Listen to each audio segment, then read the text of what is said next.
Hello viewers, welcome back to my channel. Pal academy সেন্টারে তোমাদের সকলকে জানাই আমি স্বাগত। আজকে ক্লাস 9 এর অঙ্ক বইয়ের তোমরা যদি কোষে দেখি 3.2 বের করো তাহলে সেখানে দেখতে পাবে আমি অলরেডি একটু লিখে রেখেছি 1 নাম্বার এবং 2 নাম্বার অঙ্ক। এই অঙ্ক দুটি তোমাদের কিভাবে করতে হবে আজকের এই টিউটোরিয়ালে বিস্তারিত আলোচনা করব। এর আগে তোমাদের এই 3 নাম্বার অধ্যায়ের গ্রাফ নিয়ে আমি 1 নাম্বার, 2 নাম্বার এবং 3 নাম্বার 3টে পার্টে আলাদাভাবে আমি ভিডিও আপডেট দিয়েছি। যারা দেখোনি তারা একটু দয়া করে দেখবে। কেননা এই গ্রাফের বিন্দুগুলি পুট করার আগে তোমাদের জানতে হবে গ্রাফ সম্বন্ধে, গ্রাফের অক্ষ সম্বন্ধে এবং গ্রাফের যে পাদ আছে সেই পাদগুলি সম্বন্ধে তোমাদের জানতে হবে এবং ওই পাদে বা কোন পাদে কোন চিহ্ন অবস্থান করেছে এই বিষয়গুলি তোমাদের বুঝতে হবে। না হলে তোমরা গ্রাফ পারবে না। তো আমি ১, ২, ৩ এই ৩টে পার্টেই আমি সম্পূর্ণ আলোচনা করেছি। যারা দেখোনি তারা একটু দেখবা। দেখার পরে তোমরা 3.2 র যে অঙ্কগুলি আছে সেই অঙ্কগুলি একটু চেষ্টা করতে হবে তোমাদের। দেখো, যাই হোক আর বেশি কথা বলবো না, আমরা সরাসরি চলে আসবো। এই যে ১ নাম্বার অঙ্ক, এই অঙ্ক তোমাদের কি করতে বলেছে আগে আমরা একটু পড়ে নিই। তোমাদের এখানে বলেছে যে নিম্নলিখিত বিন্দুগুলি ছক কাগজে স্থাপন করি ও কোথায়?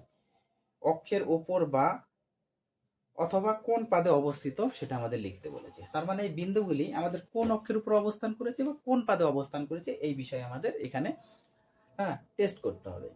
দেখো, প্রথমে একের যে বিন্দুটি আছে 3,0, এই বিন্দুগুলি পুট করার আগে আমরা একটু চলে আসি গ্রাফে।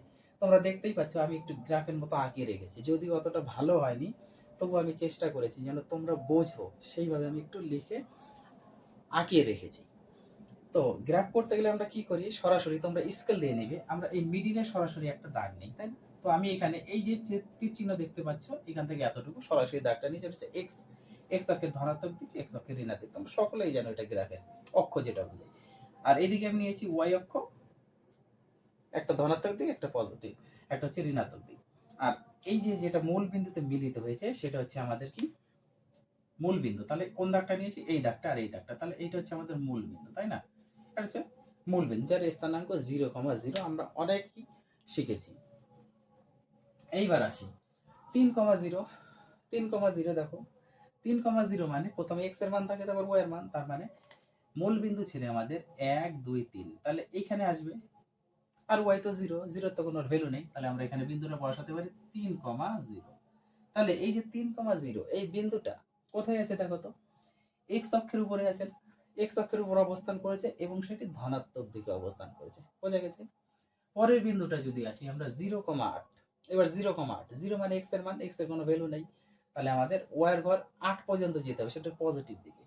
তাহলে ওয়াই এর ঘরে এটা মূল বিন্দু ছেড়ে 1, 2, 3, 4, 5, 6, 7, 8 মানে এইখানে আমাদের আসতেছে।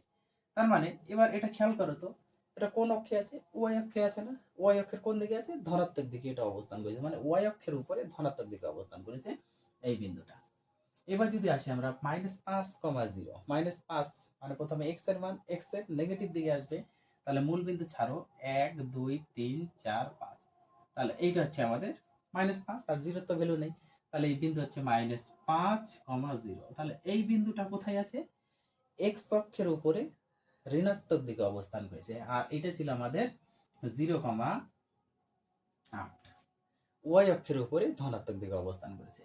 এবার যদি 0,6 করি তাহলে কোথায় আসবে, 0,6, 0 মানে এক্স, এক্স এর ভ্যালু আর নাই 0। এবার 6 মানে হচ্ছে মাইনাস ওয়াই এর ঘরে আছে, তার মানে মূল বিন্দু ছেড়ে আমরা 1, 2, 3, 4, 5, 6 এখানে আসবে, তার মানে এইটা হচ্ছে আমাদের 0,6। তাহলে এই বিন্দুটা আবার কোথায় আছে, ওয়াই অক্ষের উপরে আছে। কোথায় ওয়াই অক্ষ, ঋণাত্মক দিকে আছে। তাহলে এই হচ্ছে তোমাদের 1, 2, 3টে 4টে বিন্দু হয়ে গেল। আরো 4টে বিন্দু আছে, তো 4টে বিন্দুর মধ্যে আমি 9, -9 একটা দেখে দিই, একদম একদম সিম্পল, তখন তোমরা নিজেরাই করতে পারবে। দেখো -9 আর একটা 9, তাহলে প্রথমে আছে আমাদের পজিটিভ মান। পজিটিভ মান আমরা 9 ঘরগুলো যদি গুনি, 1, 2 মূল বিন্দু ছেড়ে 1, 2, 3, 4, 5, 6, 7, 8, 9 এখানে আসবে পজিটিভ। 9 আসলো। 9 এর পরে এবার আসবে আমাদের -9।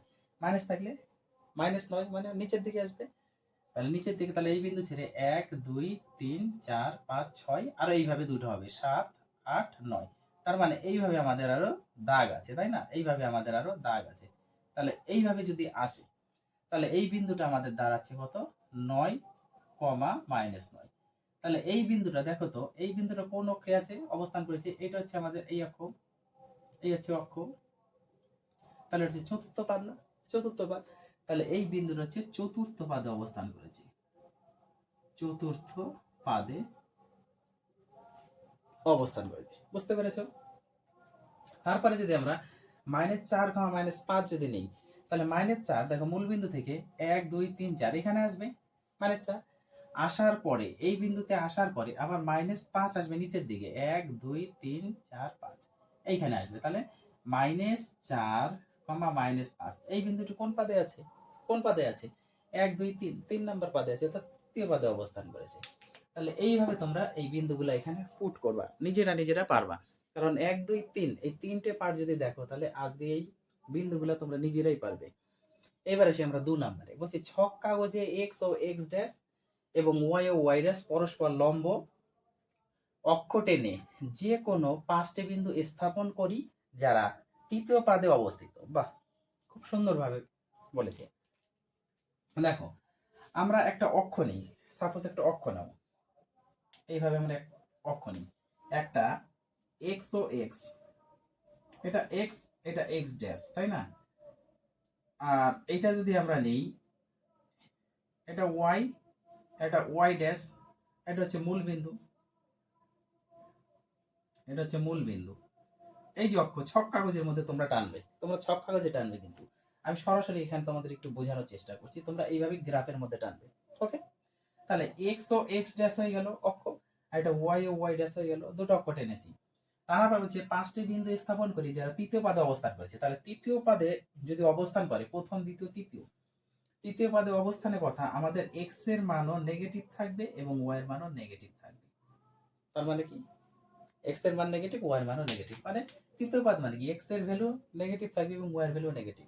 তাহলে এরকম 5টা বিন্দু আমাদের বের করতে বলেছি। তাহলে লিখে ফেলো 5টা বিন্দু, যে কোনো 5টা বিন্দু আমরা লিখতে পারি। একটা -2, -3 নিতে পারি, এই একটা হতে পারে। একটা -4, -5 একটা নিতে পারি। একটা -6, একটা -7 নিতে পারি। একটা -9, আর একটা -9 নিতে পারি। তোমাদের ইচ্ছা মতো নাও, খালি 0 বাদ দিয়ে যে কোনো সংখ্যা নাও, কিন্তু নেগেটিভ নিতে হবে। তাহলে এইভাবে হচ্ছে 5টা বিন্দু। সরি, আরেকটা নাও, তাহলে আরেকটা নেই, মাইনাস মাইনাস ধরে নাও 11, -2 নিয়ে নিলাম, কোনো সমস্যা নেই। -11, -2 এইভাবে 5টা বিন্দু, 1 2 3 4 5। তাহলে তৃতীয় পাদে এই যে আমি 5টা বিন্দু নিলাম, তোমরা তোমাদের ইচ্ছা মতো নিবা, কোনো রকম অসুবিধা নেই।